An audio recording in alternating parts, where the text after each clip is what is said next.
ക്ഷീണം. ഇത്ര ശക്തിയേ ഉള്ളൂ.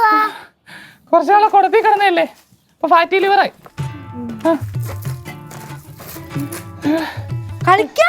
വെള്ളം എടുത്താൽ തരുമോ? പോയെടുക്ക് വെള്ളം. ചേച്ചി പോയി എടുത്തിട്ടോ. ഞാനിവിടെ ഭൂതങ്ങളിൽ കൂട്ടി വെക്കാം. ഞാൻ ഭൂതങ്ങളിൽ കൂട്ടി വെക്കാം. എന്ത് ഇത് പോ. ആരെങ്കിലും വെള്ളം എടുത്താൽ തരുമോ? ആരെങ്കിലും പോയിട്ട് വെള്ളം എടുത്താൽ തരുമോ കുടിക്കാൻ? ഭൂതങ്ങൾ ഈ മുട്ടായി ഒന്നില്ലേ മാജിക് ചെയ്ത്, അതുപോലെ വെള്ളവും മാജിക് ചെയ്ത് വരുത്ത്. നിങ്ങൾക്കൊരു കാര്യം അറിയാമോ? എനിക്ക് വേറൊരു മോൻ കൂടെ ഉണ്ട്. അച്ഛന്റെ രൂപമാക്കോ? അച്ഛന്റെ രൂപമല്ല, നിങ്ങളെ സ്നേഹിക്കാൻ അറിയാമെങ്കിലേ എനിക്ക് നിങ്ങളെ ഉപദ്രവിക്കാനും അറിയാം. ഞാനുണ്ടല്ലോ, നിങ്ങൾ കിടന്നുറങ്ങുമ്പോ എന്റെ പല്ല് രണ്ടിങ്ങനെ നാക്കിങ്ങനെ നീട്ടിയിട്ട് നിങ്ങളെ കഴുത്തിങ്ങനെ കടിച്ച് കുറച്ച് കുറച്ച് കൊടുക്കണം. ഇതേപോലെ ഞാൻ കാണിച്ചു തരാം.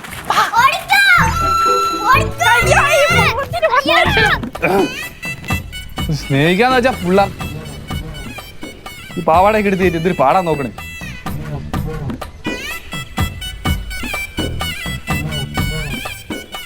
ആഹാ, നല്ല ചായ കേട്ടോ. നന്നായിരിക്കുന്നു. ചായ കുടിച്ചു കഴിഞ്ഞിട്ടേ ഇതിന്റെ തൊലി ഒന്ന് കളഞ്ഞേരണേ. ഇതിന്റെ ചായ കൊള്ളൂല. അച്ഛാ, ആ സുമയുടെ കാര്യത്തിൽ ഒരു തീരുമാനം എടുക്കണം. എന്റെ പൊന്നു പിങ്കി, ഇതൊക്കെ സമയമാകുമ്പോ നടക്കും. നമ്മൾ ആലോചിക്കുന്നുണ്ടല്ലോ. അയ്യ, അമ്മയുടെ മോനെ കെട്ടിക്കുന്നതിന്റെ കാര്യമല്ല പറഞ്ഞത്, പിന്നെ അവന്റെ സ്വഭാവത്തിന്റെ കാര്യത്തിൽ ഒരു തീരുമാനം എടുക്കണം എന്നാ പറഞ്ഞത്. ഇപ്പൊ എന്താ പ്രശ്നം? അച്ഛാ, ഭൂതത്തിന്റെ കാര്യം പറഞ്ഞ ആ ചെറുക്കൻ പേടിപ്പിച്ചു. അത് വല്ല വിധേന ചുമ്മാ എന്ന് പറഞ്ഞപ്പോ ഭൂതത്തിന്റെ വേഷം കെട്ടി പേടിപ്പിച്ചോണ്ടിരിക്കുന്നു പിള്ളേരെ. അവരെന്തിനാണ് വേഷം കെട്ടുന്നത്? അവരെ കണ്ടാൽ തന്നെ ഒരു ഭൂതത്തിന്റെ ലുക്കല്ലേ. ചുമ്മാ അല്ല നാട്ടുകാരൊക്കെ പറയുന്നത് അവന് നിങ്ങളുടെ മോച്ചായാണ്. ഈ അവനെ നിന്റെ വീട്ടുകാരുടെ മോച്ചായ, നിന്റെ വീട്ടുകാരുടെ ഓഞ്ഞ സ്വഭാവം കിട്ടിയിട്ടുണ്ട്. നല്ല സ്വഭാവം എന്തുണ്ടില്ല, അതെല്ലാം നിങ്ങളുടെ വീട്ടുകാര്. ഓഞ്ഞ സ്വഭാവം ഉള്ളല്ലേ എന്റെ വീട്ടുകാരല്ലേ? എടി, ഞങ്ങളുടെ വീട്ടുകാരെ പറ്റി ഇന്ന് വരെ ഒരാളും ഒരു മോശം അഭിപ്രായം പറഞ്ഞിട്ടില്ല കേട്ടോ. ഞങ്ങളെ നല്ല അന്തസ്സുള്ള തറവാട്ടുകാര്. നീ എന്താടി ഒന്നും മിണ്ടാതെ നിൽക്കുന്നേ? നിന്റെ കെട്ടിയവന്റെ കുടുംബക്കാരെ പറ്റിയാ നിന്റെ അച്ഛൻ പറയുന്നേ. അവക്കൊന്നും പറയല്ല. ഞാൻ നിന്റെ വീട്ടുകാരെ പറ്റി ഇനിയും മോശം പറയാം. എന്തോ ചെയ്യും നീ? നിങ്ങളൊന്ന് പറഞ്ഞു നോക്കിയേ. പറയും. ആഹാ, അങ്ങനെയാണ് നിങ്ങൾ ഈ ചായ കുടിക്കണ്ട. ഹലോ, അതിനകത്തിട്ട് ചായപ്പൊടിയും പഞ്ചസാരയും ഞാൻ കാശ് കൊടുത്ത് വാങ്ങിച്ചതാ. ആരാ ഈ ചായ ഉണ്ടാക്കി തന്നെ? വെള്ളം തിളപ്പിച്ചതൊക്കെ പിന്നെ ആർക്കും നിർത്തോ. സുമയുടെ കാര്യത്തിൽ ഒരു തീരുമാനമാക്കോ, എന്നിട്ട് കുടുംബക്കാരെ പറ്റി അങ്ങോട്ടും ഇങ്ങോട്ടും കുറ്റം പറയാം. എന്റെ പൈങ്കൂസ, നീ പിള്ളേരെ കാര്യങ്ങളൊക്കെ പറഞ്ഞ് മനസ്സിലാക്കിക്ക്. അല്ല ഞാൻ എന്ത് ചെയ്യാനാ? പിള്ളേരെ ഞാൻ പറഞ്ഞ് മനസ്സിലാക്കിക്കോളാം. അച്ഛന്റെ മോനെ പറഞ്ഞ് മനസ്സിലാക്കുന്നതിന്റെ കാര്യം ഞാൻ പറഞ്ഞേ. നീ ഉത്തമനോട് പറ, അവനാകുമ്പോ പിടിച്ച് 2 അടിയെ കൊടുക്കും. അങ്ങനെ ചേട്ടനോട് പറയുന്നില്ല. അച്ഛൻ ഈ കാര്യത്തിൽ സ്ട്രോങ് ആയിട്ട് ഒരു തീരുമാനം എടുത്താൽ മതി. എന്നെ പൊന്നു പിങ്കി, ആ സുമയെക്കാട്ടിലും വലിയ ഉടായിപ്പാ നിന്റെ അച്ഛൻ. ഇപ്പൊ തന്നെ കണ്ടില്ലേ, എല്ലാ ഉത്തരവാദിത്വം കൂടെ ഉത്തമന്റെ തലയിലാക്കിയിട്ട് മുങ്ങാൻ നോക്കുന്നത് കണ്ടില്ലേ? അയ്യോ, ഉത്തരവാദിത്തം കുറെ തലയിൽ ചുമന്നിട്ടുള്ള ആളാണ് ഈ കുഞ്ഞുണ്ട് കേട്ടോ. ഉത്തരവാദിത്തത്തെ കുറിച്ച് നീ എന്നെ പഠിപ്പിക്കാൻ പറയുന്നു വേണ്ട. വന്നിരിക്കുന്നു ഉമ്മ. അമ്മേ, ഞാൻ ഒരു ഡൗട്ട് ചോദിക്കട്ടെ? എന്താടി? അമ്മയുടെ കുടുംബക്കാര് ശരിക്കും ഇവിടായിപ്പാ? എന്റെ വായിൽ നിന്ന് നിനക്ക് കേൾക്കണോ അല്ലേതാ? കൂടി ഇങ്ങോട്ട്. ചുമ്മാ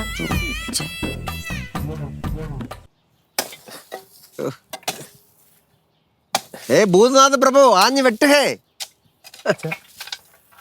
കുഴിച്ചു മണ്ണിലെടുത്ത് പഴം വരെ വന്നച്ചാ വരും. അച്ഛനടുത്ത് വല്ല ദേഷ്യമുണ്ടോ? എന്തിന്? അല്ല, എനിക്ക് മാത്രം ഇങ്ങനെ പണി തന്നോണ്ടിരിക്കുമ്പോ ചോദിച്ചതാ. നീ കുപ്പിന്ന് ഭൂതമല്ലേടാ.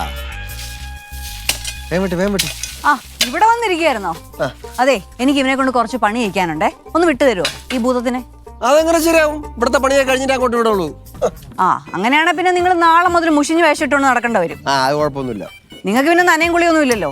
ഞാൻ അങ്ങനെയല്ല, എനിക്ക് വൃത്തിക്ക് അലക്കി തേച്ച വേഷം ഇട്ടോണ്ട് വേണം നടക്കാൻ. ഡാ, വാടാ ഇങ്ങോട്ട്. അതവിടെ വെച്ചേ, ആ സാധനം കൊണ്ട് താഴട്ടെ. പിന്നെ കൊണ്ടുപോകണമെന്ന് കാണണമല്ലോ. വാടാ ഇങ്ങോട്ട്. ഇങ്ങോട്ട് വാടാ. ഇങ്ങോട്ട് വാടാ. അല്ല, ഞാൻ ഒരു കാര്യം പറഞ്ഞോട്ടെ. ഒരു കാര്യം, നിങ്ങൾ തമ്മിലൊരു തീരുമാനം എത്താൻ.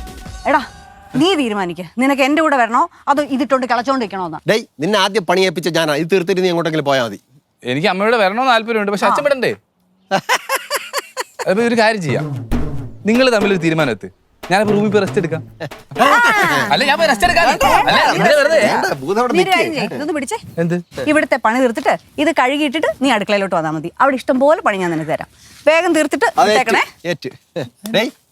ഞങ്ങളെ ശരിക്കും ഉടക്കുകയാണെന്ന് നീ വിചാരിച്ചല്ലേ? ആക്ടിങ് ആയിരുന്നേ. എങ്ങനെ ഉണ്ടായിരുന്നു ആക്ടിങ്? കൊള്ളായിരുന്നു, സൂപ്പറായിരുന്നു. ഒരു അവാർഡ് തരണം തോന്നി. ഡേയ്, നീ അവാർഡൊന്നും തരാൻ നിൽക്കണം. ആദ്യം ഇവിടുത്തെ പണി തീർക്ക്. ഈ പണി തീർത്തിട്ട് തുണി അലക്കണം. തുണി അലക്കിയിട്ട് അടുക്കളയിൽ പോകണം. അടുക്കളയിൽ പോയിട്ട് വീണ്ടും ഇവിടെ വരണം. തങ്കി കയറാനുണ്ട്. അച്ഛാ, ഞാനൊരു കാര്യം ചോദിച്ചോട്ടെ? തീരുമ്പോ പണി തരാൻ ഞാനത് കുപ്പി തന്ന ഭൂതോ? കുപ്പിന്ന് സുബേഷ് ഭൂതം പഠിച്ചേടാ. അച്ഛാ ഞാൻ ഈ ഡ്രസ്സെങ്കിലും ഒന്ന് മാറിക്കോട്ടെ അച്ഛാ, ചൊറിയുന്ന അച്ഛാ. ചൊറിയണമല്ലോ. ആദ്യം പിള്ളേരുടെ പേടി മാറട്ടെ, എന്നിട്ട് ഈ വേഷം മാറാം. പണി ചെയ്യ്. ഞാൻ കുറച്ച് നേരം ഒന്ന് പിടിച്ചോണ്ടി. അത് പിടിച്ചോണ്ടെന്ന് വെട്ടടാ. അത് ശരി. അങ്ങനെ ആഞ്ഞ വെട്ട, അതിന് വേദനിക്കൊന്നുമില്ല. ശരിക്കും ഞാനൊരു ഭൂതമായിരുന്നെങ്കിൽ ഞാൻ അച്ഛനായനെ. കൊള്ളാം. ഡേയ് വെട്ടാൻ പറഞ്ഞ കേട്ടില്ലേ? പക്ഷെ എനിക്ക് വയ്യ. ആ പിള്ളേരെ പഠിപ്പിക്കാൻ നിനക്കൊന്നും കുഴപ്പമൊന്നുമില്ലല്ലോ. എനിക്ക് വെട്ടത്. ആഹാ ഞാനൊരു ഫണ്ണിട്ട് അച്ഛാ. അല്ല വിളച്ചിലെടുക്കുന്ന നീ. ഇല്ല സ്റ്റോൺ പേപ്പർ സീസർ. അപ്പം പറഞ്ഞ ഓർമ്മയുണ്ടല്ല, ചിറ്റപ്പ സോപ്പിടാനായിട്ട് വരുവാണ്. പേടിച്ച പോലെ അഭിനയിക്കണം കേട്ടോ. മക്കളെ ആമി കണ്ണ. അയ്യോ നമ്മളെ ചോര പിടിക്കുന്ന പറഞ്ഞ ഭൂതമല്ലേ? അയ്യോ ഭൂതമല്ല, ഞാൻ നിന്റെ സുമേഷ് അമ്മനാണ്. അല്ലല്ല, ചിറ്റപ്പന്റെ മുഖമുള്ള ഭൂതം. അല്ല ഭൂതമല്ലെന്ന്. അല്ലെന്ന് നിങ്ങളുടെ അടുത്ത് നിങ്ങൾ മിണ്ടിയാലേ ഞാൻ രക്ഷപ്പെടുത്തുള്ളൂ. അല്ല മക്കളെ പറയുന്നത് മനസ്സിലാക്കി. എടി നിക്കണേ, എടി എനിക്ക് കാലിൽ കടിക്കിട്ടുണ്ട് ഓടാൻ പോയി, അതുകൊണ്ടാണ്. എടി ഒന്ന് നില്ലേ, ഞാൻ ചിറ്റപ്പനാണ് സുമേഷ്. വിളിക്കണ്ട, ഞാൻ പോയി. അപ്പനെ വിളിക്കണ്ട പോയി.